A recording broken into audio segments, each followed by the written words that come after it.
Lenten greetings, everyone. I'm the Reverend Zadig, pastor of St. Michael's Church in Charleston, and today's daily devotional is part of our Lenten series that we're doing with our 5 churches downtown. And this week, we are coming to you from First Baptist Church on Church Street.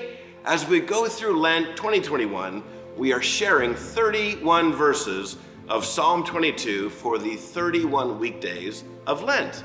Today, Psalm 22, verse 9. Where David writes, "Yet you are he who took me from the womb. You made me trust you when at my mother's breast." Today, I want to share with you one of my favorite Bible words, right there in verse 9. But before I share it, let me take a step back and recall the suffering of David, who writes Psalm 22. David sang earlier, "My God, in the night I have no rest.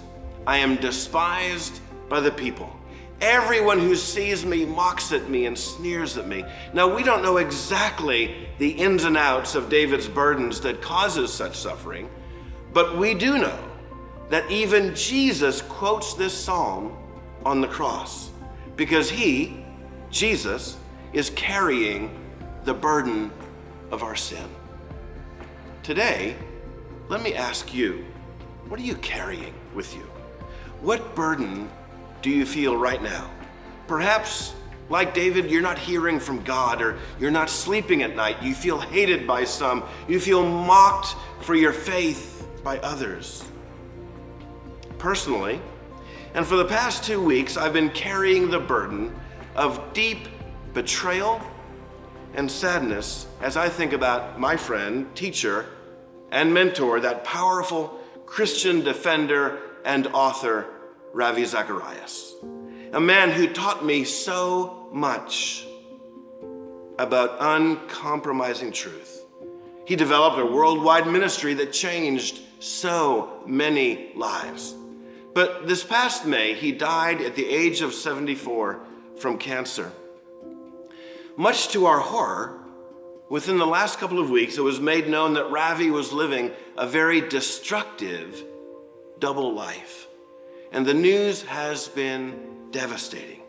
And not just for his ministry, but for those that he hurt in the process. And as I've been dealing with that and in my own suffering, I decided to reread Psalm 22, verse 9. And that, my friends, is when my favorite word leaped out of the pages. A very simple 3-letter word, yet. Short for nevertheless. David, after all his suffering and pain and discouragements and disillusionment, says, "Yet, God, you are the one who created me. Yet, God, you brought me out of the womb. Yet, God is still God. Yet, through all the muckety-muck of life, God can still be trusted." You know, in our day, in our lives, there are days when we're just disillusioned. Days when we don't understand. Days our faith feels weak, we're discouraged. Days where we can't seem to find the answers and therefore can't sleep.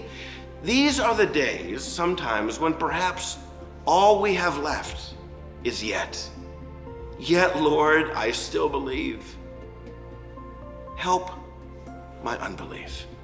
And the biggie, yet, Lord, this is your battle and not mine. And some days we just need to say that for things out of our control, as David did. Yet, Lord, I still trust you. And again, I wonder if you need to hear that again today. I know that I do.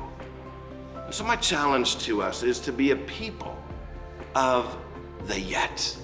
Yet we choose uncompromisingly to cling to the anchor of our soul, Jesus Christ.